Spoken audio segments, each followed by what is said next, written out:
Minuman semua boleh. Ayak nera boleh. Ayak tebu boleh. Arak memabukkan tak boleh.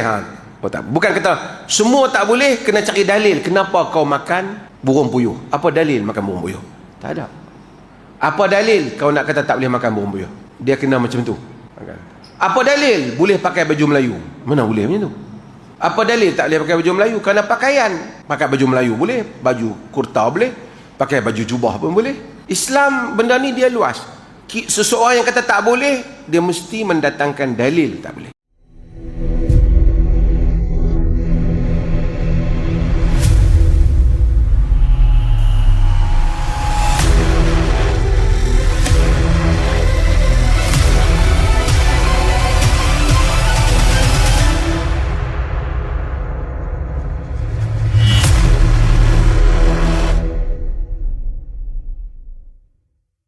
Apa hukum orang dewasa main teddy bear?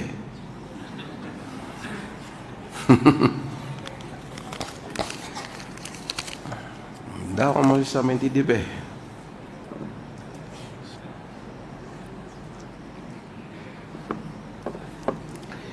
Pelajar-pelajar kuih ingat kena.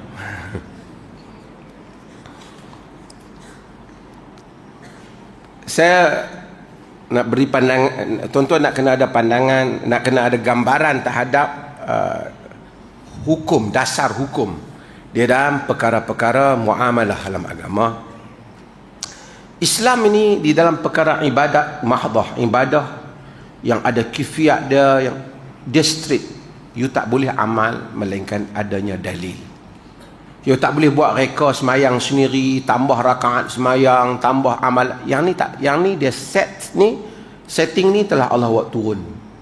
Man ahdatha fi amrina hadza ma laysa minhu fahuwa rad. Siapa yang tambah dalam urusan ini apa yang bukan dari agama ni, dia ditolak.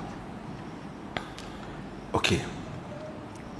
Itu ibadah. Tapi dalam soal muamalah, soal kehidupan, agama sifatnya luas. Al-aslu fil asya' al-ibahah. Asal pada setiap benda itu dibolehkan. Sehingga ada dalil yang kata tak boleh. Makan semua boleh. Sehingga ada dalil yang kata tak boleh. Oh, khinzir Allah tak bagi, tak boleh. Apa lagi? Anjing. Itu pun khilaf al-mazhab, tapi tak boleh.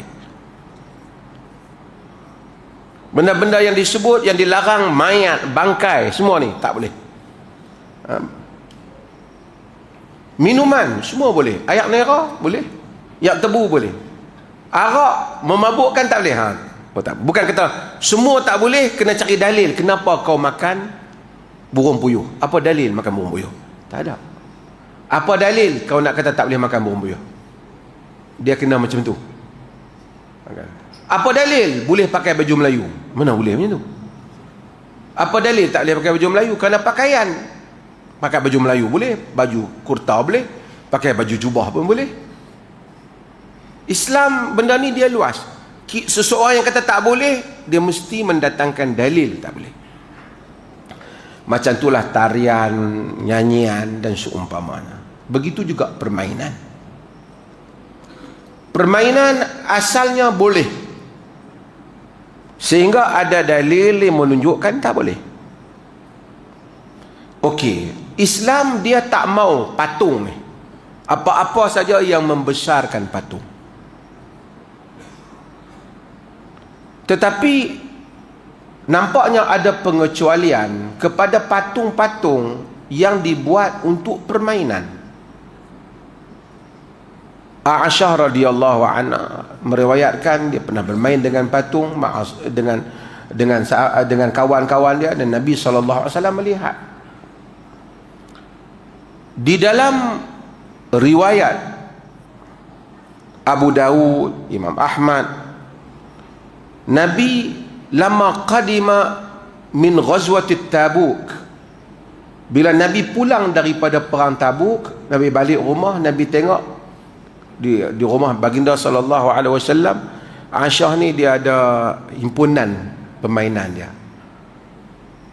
Wahabatir rih, dia kata angin bertiup, dan angin itu fakashafat as-sitr an banatil Aisyah.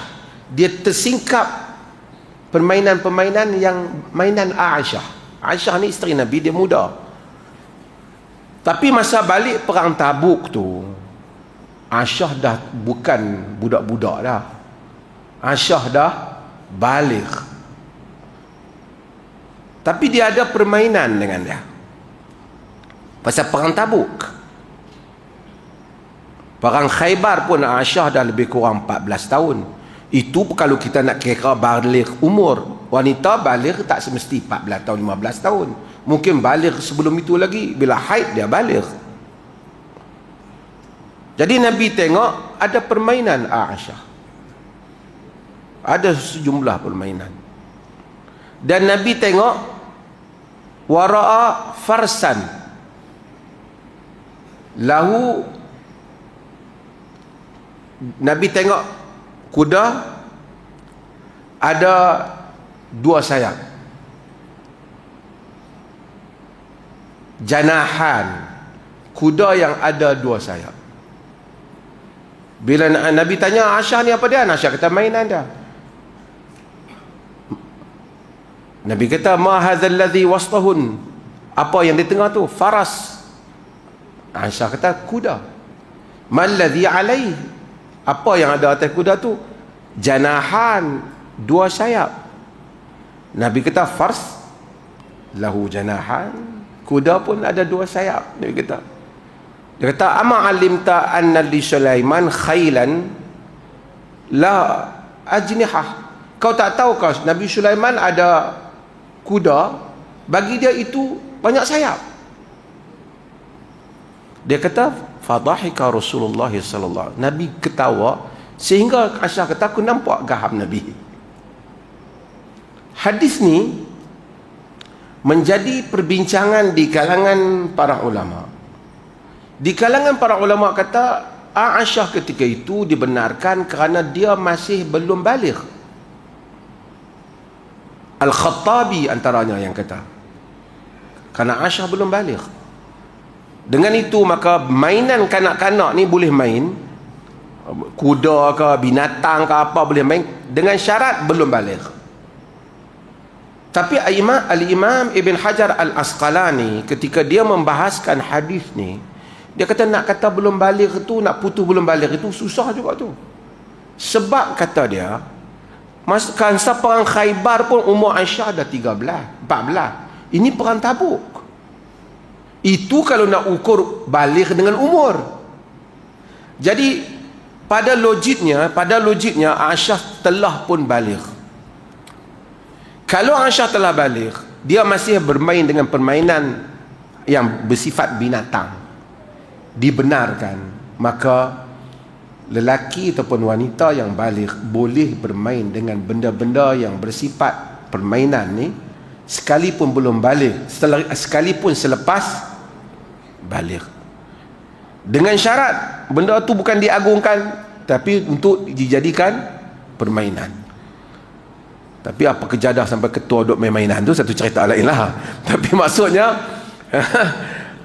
adakah boleh ataupun tidak hukumnya kalau satu orang tu dia minat satu benda, katakanlah teddy bear ni nampak leceh sangat kot, dia ni ada buaya, bantai tidur buaya, dia nak tidur ni naik atas buaya dia tu, dia lelaki baru nampak gagah sikit. Adakah haram kerana dia ada bantai tidur buaya yang dia duk peluk, duk ni, dia tak menyembah buaya tu, tak mengagung kerana dia pijak, dia tendang ke bawah, adakah boleh? Hukumnya boleh. Jadi adakah teddy bear ni boleh ataupun tak? Kalau wanita lah, kalau itu kalau lelaki. Kalau wanita dia tidur dengan teddy bear ke apa, boleh ataupun tidak? Majoriti para ulama membolehkan. Di dalam mazhab Syafi'i ada qaul yang menghadkan untuk yang baligh. Tapi kalau wanita tu dia tidur dengan teddy bear, itulah yang aliak basi dia, tentulah ditendang pi, tak ada lah bangun-bangun masya-Allah tu dia, tak ada. Tak ada. Jadi dia ini termasuk di dalam permainan. Termasuk dalam permainan, dia boleh tidur dalam tu. dan tidak dianggap sebagai perkara yang terlarang. Itu satu. Kedua, kalau lelaki, saya sebut dah tadi, kalau lelaki nak kena tengok benda lain. Kalau dia main yang tu, dia nak jadi macam nak pondan sikit. Yang tu kita larang pasal bab ni. Pasal bab menyerupai wanita. Tapi kalau tak ada apa, dia pun tak ada apa. Sedap tidur ya. Dia tendang dia apa. Tidak membawa dia menjadi wanita yang saudara tidak, saudari tidak, saudarai. Tak apa. Okey. Cumanya saya nak sebut tentang satu hal, iaitu di dalam fiqh ni, di dalam masalah muamalah ni, benda-benda yang tak menyentuh menzalimkan orang, benda-benda yang tak menyebabkan menjejaskan akidah, benda-benda yang tidak menyebabkan membodohkan akal, agama dia cenderung kepada memudahkan. Itu yang Aisyah sebut, ma khuyyira Rasulullah sallallahu alaihi wasallam bainal amrain illa ikhtara aisaruhuma. Nabi tidak diberi pilihan dua perkara melainkan dia pilih yang paling mudah. Maka kita dalam hal-hal yang seperti ini, kalau nak bagi pandangan hukum pada orang awam, kalau benda-benda yang muamalah ini, kita cenderung kepada yang lebih luas. Dalam ibadah, kita cenderung follow sunnah. Dalam akidah, kita mesti straight supaya tidak ada benda yang membawa kepada syirik. Di dalam hak-hak orang ramai, kita mesti pastikan supaya dia tak makan harta benda orang. Tapi dalam urusan dia, pakaian, minuman, yang membabitkan antara dia dengan Tuhan saja dalam urusan kehidupan harian, agama cenderung kepada luas. Kalau orang tanya ketam nipah ke ketam apa boleh makan ke tak? Makanlah dulu, kita kata. Ya? So, agama lebih luas dan hal-hal yang seperti ini.